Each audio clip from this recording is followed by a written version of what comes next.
Egyptology lovers, so now we're at plate 4 of the book of my Book of the Dead, and I'm copying this from a Ramzidian wall, temple wall.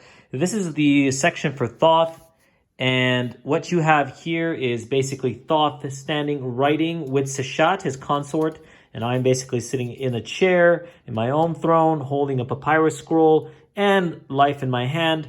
And as you see, this is the start off of a tree. All around here is going to be the leaves. It's going to cover the entire appearance of all of them, surrounding them. And Thoth and Sheshat are writing into the tree my name, so as to eternalize my name in the Persea Tree, which is a mythological understanding of eternity. It's one of the stories. Up here is going to be some hieroglyphs explaining who they are and just a simple praise worship. And then we'll move over to something else, another worship to Thoth, another scene, and that'll be the end of the plate 4, but stay tuned for that. Everyone, you can see here how I'm developing the leaves. You see how the leaves are slowly growing out. This is the tree as I showed before, but the leaves are extending out, and that's going to encompass Sheshat and me over here, and Thoth is going to be on the outside writing into the tree as well. So you'll see it complete. It's going to take some time. I'll try to do a lapse of it, but that's the idea.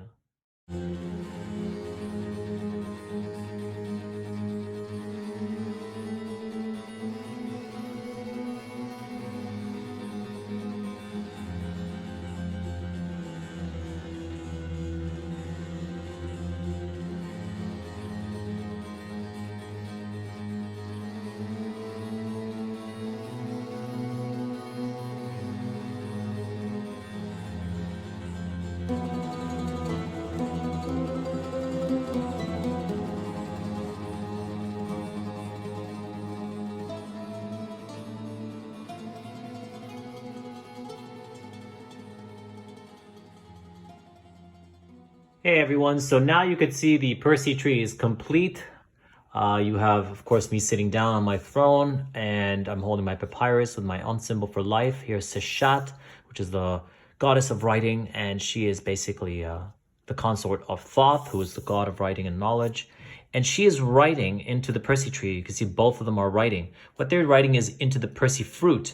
And in the fruit, they are actually writing my name, which will be my personal name once I've completed the Book of the Dead and return to doing the hieroglyphs. So you could see it all over here. See how she's writing and writing and he's writing. So this tree is the tree of life that encompasses me and Sheshat within it, and Thoth is outside of it. So this is the completion of this section. We're going to move over to the praise and worship of Thoth himself on his throne.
Alright, Egyptology lovers, so plate 4 is complete. This is section 2. You can see a little bit of section 1 over there. Now, over here you have Thoth sitting on his shrine wearing the Atef crown, which is a bundle of reeds wrapped around the Atef crown, flanked by 2 ostrich feathers for Ma'at, or truth, as well as the 2 sun discs for Uriah, which is representation of Ra, and 2 ram horns for Hunum. So this is the Atef crown, and this now represents Thoth holding the scepter of power and giving life to me, holding the Ankh. Over here, you see me leaning upon a mastaba, or a plinth, which basically is where people are buried or when they die, usually royalty or pharaohs. I am holding in my hand the word Neb at the bottom and Ma'at, truth. So I'm presenting my entire truth, all truth to Thoth, so he knows my heart is clean. I'm dressed very simply this time, no collar, no bracelets, just a simple lower attire. Simplicity for Thoth, really. And over here you have urns basically upon their posts and with a bundle of papyrus. And papyrus is, of course, rejuvenation and resurrection. So this is 2 symbols of resurrection or rejuvenation, and truth being offered to Thoth. And over here, which is the more favorite scene of mine, is I've copied it from 2 separate tomb walls. You have now 8 scribes notating, 6 notating, 2 praising, as they all hold their palettes. You can see they all have their palettes. 4 of them are notating here, and 2 of them are notating down there as they're writing upon small tables. There's 8 of them. Hermopolis, which is the cult for Thoth, basically he was the creator, and they were the 8 Oagdoad, the serpents and the toads, who were the beings of creation. So here there's 8 scribes representing them as well. So the combination of the myth plus the scenery plus the purpose of writing, which represents for God Thoth.